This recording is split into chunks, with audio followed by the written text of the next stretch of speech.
নমস্কার, আমি জয়দীপ বেরা। বিকাশ টকশোর পর্দায় আপনাদের জানাই সকলকে স্বাগত।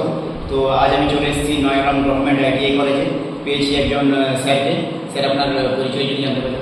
নমস্কার, আমার নাম হচ্ছে পবিত্র প্রধান, নয়াগ্রাম গভর্নমেন্ট আইটিআই কলেজের ফিটার টেকনিশিয়ান। তো স্যার, এই মুহূর্তে আমরা জানি নয়াগ্রাম গভর্নমেন্ট আইটিআই কলেজে বিভিন্ন ট্রেডে ভর্তি চলছে। তো স্যার, বিভিন্ন ট্রেডে ছেলেরা যে টেকনিক্যাল লাইনে যে পড়তে চায়, তো ওদের উদ্দেশ্যে আপনি কী বার্তা দিতে চান? একদম স্যার, কারণ আমরা বর্তমান দিনে কিন্তু দেখেছি যে ছাত্রছাত্রীরা কিন্তু কোন দিকে যাবে, মেনলি তারা কি নিয়ে পড়াশোনা করবে বা কোন দিকটাকে বেছে নেবে, এই টপিকটার উপরে কিন্তু তাদের বিভিন্ন কোয়ারি থাকে। তারা কিন্তু বিভিন্ন কোশ্চেন করে এবং তারা কিন্তু সঠিক উপদেশ বা সঠিক লাইন না জেনে কিন্তু এমন লাইনে যারা পড়াশোনা করে তারা কিন্তু পরবর্তীকালে কিন্তু কোনো কাজ বা কোনো জব না পেয়ে কিন্তু তারা হতাশা হয়ে পড়ে বা তারা কিন্তু বিভিন্ন টেকনিক্যাল লাইন বা অন্যান্য লাইনে গিয়ে কিন্তু তারা ক্যাম্পাসিং না পেয়ে তারা কিন্তু অনেকটাই কষ্ট পায়। মেনলি হচ্ছে আমরা জানি যে আইটিআই পড়ার উদ্দেশ্য বা আইটিআই থেকে আমরা কোন কোন লাইনে যাব বা আইটিআই পড়লে আমি কি হতে পারবো বা যদি কোনো জব না পাই তখন আমি কি করবো।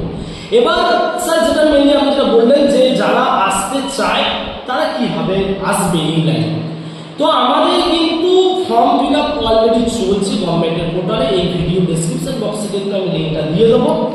তো তোমরা সেখানে গিয়ে ফর্মটা ফিল আপ করবে, আর কিছুদিন মাত্র সময় রয়েছে, তোমরা কিন্তু ফর্মটা ফিল আপ করো। যারা যারা পারবে না, যারা লোকাল রয়েছে বা যারা বাইরে থেকে দেখছো বা যদি কোনো গার্ডিয়ান দেখে থাকেন, আপনারা কিন্তু নয়াগ্রাম গভর্নমেন্ট আইটিআই কলেজে ভিজিট করবেন। আমরা আপনাদেরকে গাইড করবো ফর্ম ফিল আপ থেকে শুরু করে কাউন্সিলিং থেকে শুরু করে অ্যাডমিশন প্রসেস, অর্থাৎ যতদিন না আপনার ছেলে বা আপনার মেয়ে বা যদি কোনো স্টুডেন্ট যতক্ষণ না কলেজে ভর্তি হচ্ছে বা তার র্যাঙ্কটা বেশি হয়ে গেল, সে চান্স পেল না। এখানে কিন্তু গভর্নমেন্টের কাছে কিন্তু অনেক রকম স্কোপ থাকে বা গভর্নমেন্টের কাছে কিন্তু অনেক রকম জায়গা থাকে যেখানে কিন্তু গভর্নমেন্ট কলেজেও কিন্তু চান্স পাওয়া যায়। তো যেমন কি স্পট কাউন্সিলিং রয়েছে, তো এগুলো কিন্তু অনেকেই জানে না, সেগুলো কিন্তু আমাদের নয়াগ্রাম গভর্নমেন্ট আইটিআই থেকে আপনাদের গাইড করা হবে। তো আবারও বলছি, আপনাদের কিন্তু বেশি দিন সময় নেই, ফর্ম ফিল আপটা কিন্তু করিয়ে নিন ছাত্রছাত্রীদের দিয়ে। এবার আসে আইটিআই পড়লে তারা কি কি বেনিফিটস পায়। মেনলি হচ্ছে দেখো, আইটিআই হচ্ছে গিয়ে কারিগরি শিক্ষা। মেনলি হচ্ছে তুমি একবারে হাতে কলমে জিনিসটা শিখছো। এবার আমাদের কলেজ থেকে বা কেন এই নয়াগ্রাম গভর্নমেন্ট আইটিআই কলেজে তোমরা পড়বে, এই নয়াগ্রাম গভর্নমেন্ট আইটিআই কলেজ থেকে কিন্তু তোমরা অনেকেই জানো বা বিভিন্ন নিউজে বা পেপারে তোমরা দেখেছো যে আমাদের কিন্তু এখানে প্রচুর ক্যাম্পাসিং হচ্ছে, প্রচুর ক্যাম্পাসিং হচ্ছে। এখানে কিন্তু ছাত্রছাত্রীরা কিন্তু চাকরিতে যাচ্ছে বা যারা ফাইনাল ইয়ারের ছাত্র তারা কিন্তু কমপ্লিট করার পরে তারা কিন্তু বিভিন্ন কোম্পানি থেকে কিন্তু জব করছে ভালো স্যালারি। এবার আসি যে আমি স্যার কি করব বা আমি আইটি করার পরে স্যার বেকার থেকে যাবো না, তো অনেক তোমাদের কিন্তু কোশ্চেন থাকে। দেখো, মেনলি হচ্ছে তোমার যদি কাজ করার মেন্টালিটি থাকে তো অবশ্যই কিন্তু তুমি 100% কিন্তু তুমি ক্যাম্পাসিং পেয়ে যাবে আমাদের এই নয়াগ্রাম গভর্নমেন্ট আইটিআই থেকে তুমি যদি পড়াশোনা করো। তাছাড়া গভর্নমেন্টের যত ফর্মগুলো হয়, যেমন হচ্ছে রেলওয়ে বা গান ফ্যাক্টরি বা অন্যান্য যত গভর্নমেন্টের জব ভ্যাকেন্সি থাকে দেখবে তোমাদের সেখানে কিন্তু আইটিআই থাকে।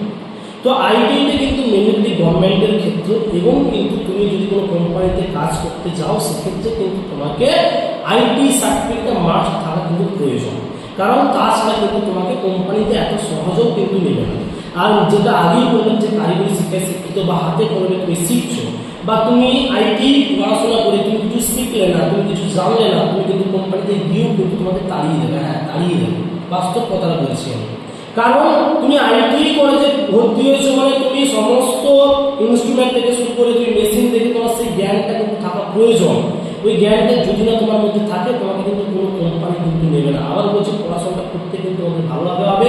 বা আমাদের এই নয়াগ্রাম গভর্নমেন্ট আইটিতে যে ওয়ার্কশপ রয়েছে, এখানে কিন্তু বিভিন্ন মেশিন রয়েছে, বিভিন্ন ইনস্ট্রুমেন্ট রয়েছে, সেগুলো কিন্তু আমরা তোমাদের তার ইউজ কীভাবে সেটা ইউজ করতে হয়, কীভাবে মেশিন চালাতে হয়, কীভাবে এ টু জেড আমরা কিন্তু তোমাদেরকে গাইড করবো। আমরা যারা ইনস্ট্রাক্টর রয়েছে, স্যার ম্যামেরা রয়েছে, তারা কিন্তু তোমাদের গাইড করবে। এবার আসি যে আইটিআই ফর্ম ফিল আপ করার পরে আমার র্যাঙ্কটা যদি একটু বেশি হয়ে যায় তো সেক্ষেত্রে আমি কী করবো। দেখো, র্যাঙ্ক যদি তোমার বেশি হয়ে যায়, আমি আবারও বলছি তোমাদের কিন্তু কাউন্সিলিং হচ্ছে মেন জিনিস। কাউন্সিলিং ছাড়া কিন্তু কোনো অ্যাডমিশন পসিবল নয়, কারণ কাউন্সিলিং তুমি যদি ঠিকঠাক করে করো তবেই কিন্তু তুমি সিলেক্ট হবে গভর্নমেন্ট কলেজে। আবারও বলছি, যদি তুমি কাউন্সিলিং ঠিকঠাক করতে পারো তবেই কিন্তু তুমি গভর্নমেন্ট কলেজে চান্স পাবে, আদারওয়াইজ কিন্তু একটু কঠিন হয়ে যায়। তুমি কিভাবে কাউন্সিলিং করবে, কটা কলেজ সাজাবে, কিভাবে সাজাবে, কোন কলেজটা সামনে রাখবে, কোন কলেজটা সেকেন্ড থার্ড, অর্থাৎ যে লিস্টটা তোমরা তৈরি করবে সেটা কিন্তু অলরেডি আমরা তোমাদের ভিডিও দিয়ে দিয়েছি, তোমরা কিন্তু অবশ্যই সেটাকে দেখো, চেক করো। এবং নয়াগ্রাম গভর্নমেন্ট আইটিতে তোমরা আসো, এখান থেকে কিন্তু আমরা সম্পূর্ণভাবে কিন্তু তোমাদের গাইড করবো। তো স্যার যারা নয়াগ্রাম গভর্নমেন্ট আইডিতে আসবে আমরা কিন্তু সম্পূর্ণ গাইড করবো তাদেরকে।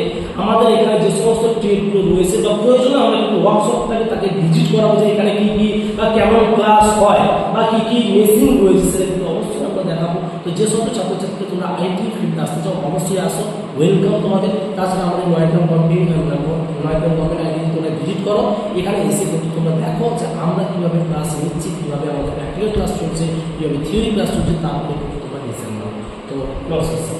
স্যারকে অসংখ্য ধন্যবাদ।